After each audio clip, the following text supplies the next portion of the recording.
देखो बेटा, आज का टॉपिक है हमारा फ्लेमिंग्स लेफ्ट हैंड रूल।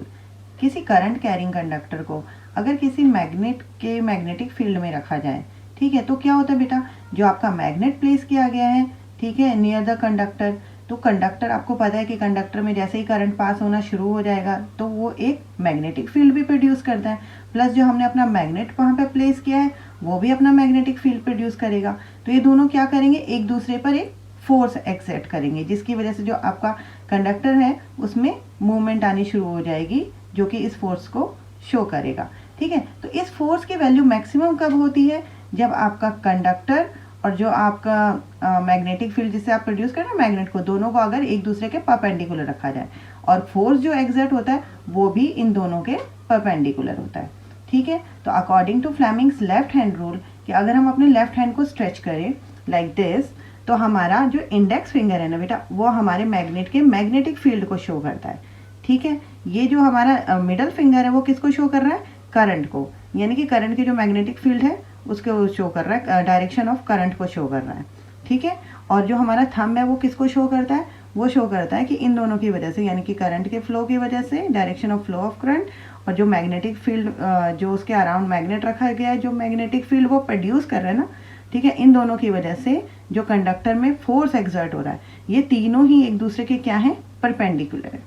ठीक है, तो एनसीईआरटी में जो डायग्राम है वो कुछ इस तरह से है, ये रहा आपका फील्ड, ठीक है, और ये है आपका करंट और ये है फोर्स। अगर आप इन दोनों को ऐसे करके स्ट्रेच करोगे, यानी कि फोर्स अगर आपका लेफ्ट साइड है और जो आपकी फील्ड है वो आपकी अपवर्ड डायरेक्शन में है, तो करंट क्या होगा, ये आउट ऑफ द पेज, यानी इस तरह से। ठीक है, चलिए इसको हम और अच्छे से अपने जो इंडेक्स क्वेश्चन है एनसीईआरटी के उससे समझते हैं। An electron enters a magnetic field at right angle to it, the direction of force acting on the electron will be to the right, to the left, into the page और out of the page। ठीक है, तो इसको हम देखो, जो field है हमारी वो हमें किस डायरेक्शन में दी हुई है, वो हमें राइट डायरेक्शन की तरफ जा रही है। इलेक्ट्रॉन्स जो हैं वो डाउनवर्ड मूव कर रहे हैं। ठीक है, तो हमें इलेक्ट्रॉन्स की डायरेक्शन नहीं लेनी, हमें कन्वेंशनल करंट यानी कि हमें करंट की डायरेक्शन लेनी। आपको इतना समझना है कि इलेक्ट्रॉन के अपोजिट डायरेक्शन में करंट की डायरेक्शन होती है।